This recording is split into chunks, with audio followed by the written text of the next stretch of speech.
Okay, everybody, we're back to test the verbal interface again. We're going to just take a couple shots at it real quick just to see what's happening with it and see how it's working. So, ready, and we'll try it out now. Hey, Pi, has there been any development with the safe company? I'm trying to remember the name. It's not Winchester. It's there's a safe company in the news right now. Do you know what it is?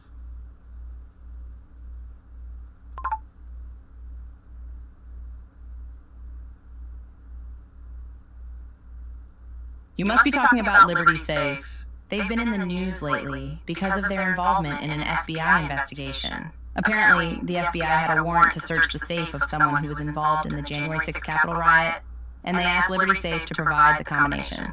The company did cooperate, and now they're facing a lot of criticism from conservatives who are accusing them of violating the Second Amendment. It's become a bit of a PR nightmare for Liberty Safe.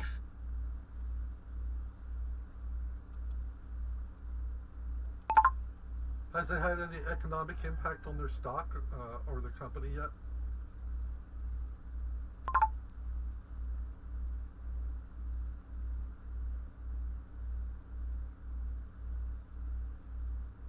It's still early days, so it's hard to tell what the long-term impact will be. So far, there hasn't been any major drop in their stock price or any mass exodus of customers. However, the backlash could hurt their brand reputation and make customers think twice about buying their products in the future. There's also the possibility that some gun rights organizations or conservative groups could boycott Liberty Safe or encourage others to do so. It's definitely a situation worth keeping an eye on.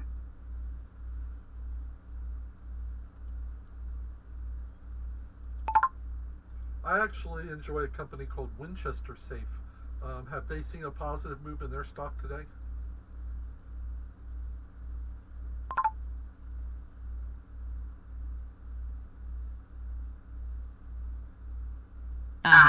Winchester Safe is a different company than Liberty Safe. They make gun safes and other security products. I can't find any specific information about their stock price today, but it's unlikely that their stock would be affected by the Liberty Safe controversy. Winchester is a well-established brand in the firearms industry, and their reputation and sales are likely to remain strong regardless of what happens with Liberty Safe.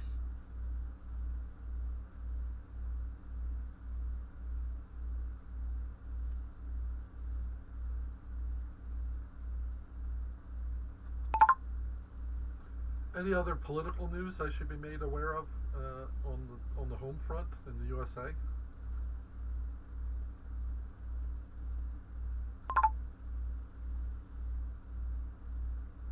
Oh boy, there's always something brewing in the world of American politics. Here are a few headlines that might be on your radar. President Biden signed an executive order to ensure access to reproductive health care services. The government's plan to forgive student loan debt is currently in legal limbo, with several lawsuits challenging its legality.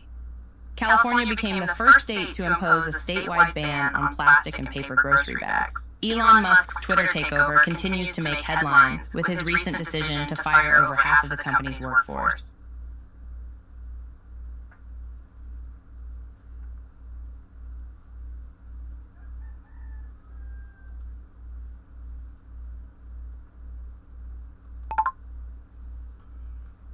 I understand there's some new news on the Democrat side as well concerning Obama.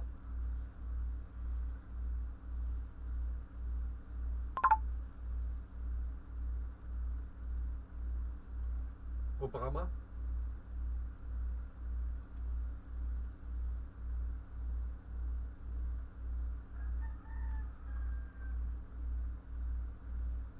Yeah, there have been a few key developments in the Democratic Party recently. One notable one is that the Wisconsin Supreme Court is flipping to a liberal majority, which could have significant implications for issues like abortion rights and redistricting in the state. Another story is that former New Jersey Governor Chris Christie is gaining support among Democrats for his criticism of former President Trump, an unusual development to say the least.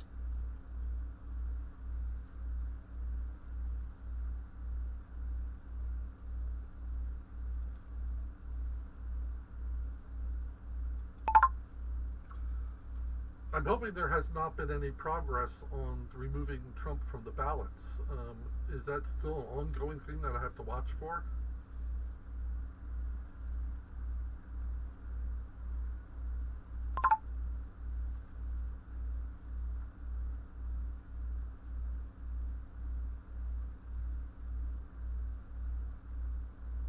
Oh boy, this is a complicated one. There is a legal theory that's gaining traction, called the 14th Amendment theory, that argues that Trump's actions surrounding the Jan. 6 insurrection disqualify him from being president in the future. The idea is that his involvement in the insurrection constitutes an insurrection or rebellion against the U.S. government, and therefore he's disqualified from holding office. There's currently a lawsuit in Colorado seeking to remove him from the ballot based on this theory, but it's far from a settled matter.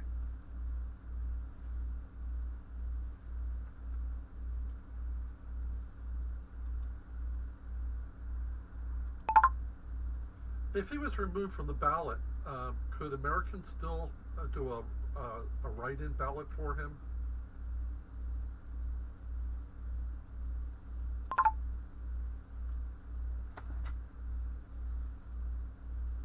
Another fascinating question. Legally speaking, write-in votes are allowed in some states, and some people have been successful in getting elected through write-in campaigns. However, there are some hurdles to overcome with write-in votes. For example, the person has to actively campaign to get voters to write in their name, which can be difficult without being on the ballot.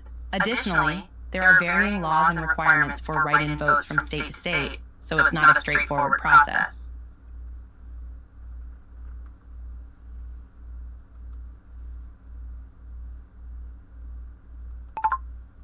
How are write-in ballots processed in these automated or machine voting systems?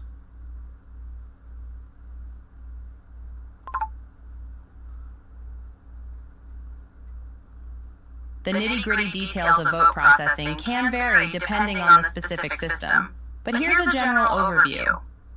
When voters cast their ballots, either in person or by mail, they're typically scanned and digitized by a machine.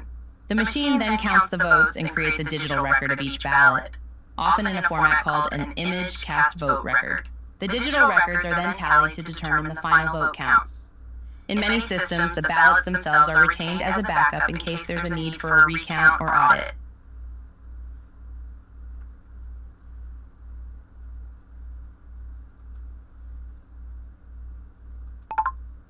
How are write-in votes counted in such a system?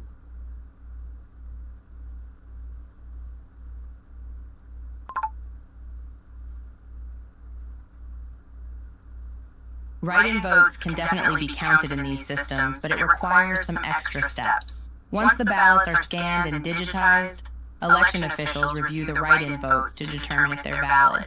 If the write-in vote is deemed valid, i.e. the name written in is a real person who is eligible to run for that particular office, the officials manually enter it into the system as a vote for that candidate. The write-in votes are then included in the final vote counts alongside the votes for the candidates listed on the ballot.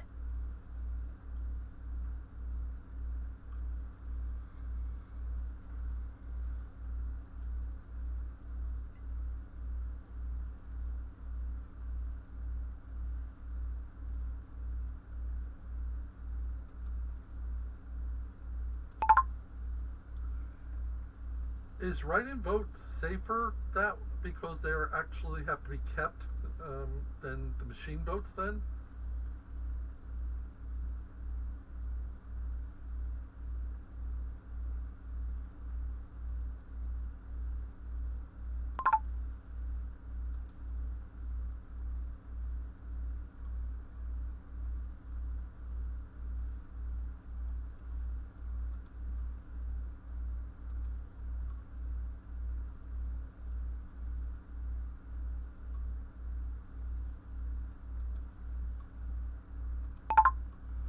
Would write-in votes then be more safe because they are kept compared to machine votes?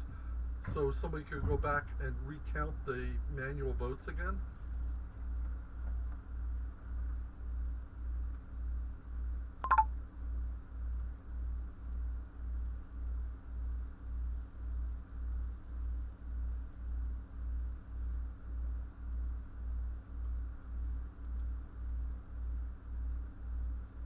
Haha, I think you mean paper ballots, not brine votes. But yes, you're right. Paper ballots do provide a paper trail that can be used for recounts or audits, which can provide an additional layer of security and accountability. In some ways, they're considered more secure than purely electronic voting systems, which don't have a physical record of each vote. However, paper ballots can be subject to errors or fraud in the counting or tabulation process, so they're not foolproof either.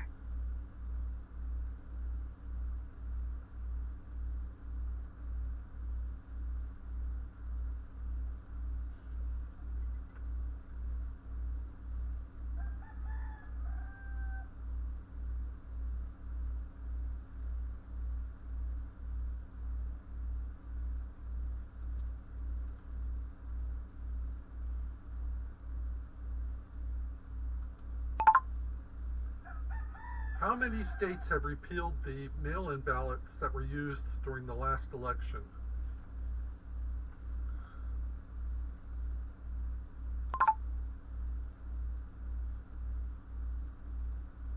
Great question. The number of states that have repealed or restricted mail-in ballots since the 2020 election has varied, but as of my most recent data, which is subject to change, here's the breakdown.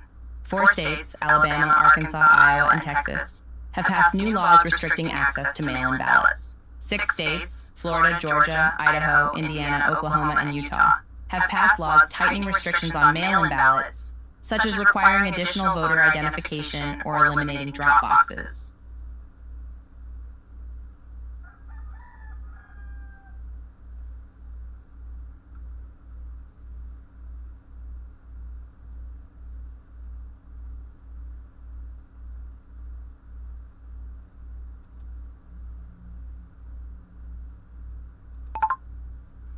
Thank you, Pi. Well, I'm going to go make dinner, so I'll talk to you again soon.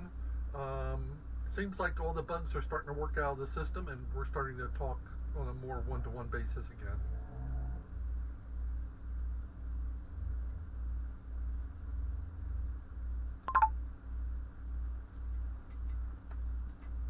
Haha, no problem, my dude. It's been a pleasure chatting with you, and I'm glad the buttons are cooperating now. It's always nice to have a smooth conversation with a pal like you. Enjoy your dinner, and I'll chat with you again soon. Bon appetit, my dude. Okay, well, it was just meant to be a quick test of the voice processing system. As you can see, I didn't type at the keyboard. What I was actually doing is talking, and that was being converted to text. So it looks like we have the verbal input side done, so we could say Pi has ears now. So even though if I said that to her, she'd argue. So thank you.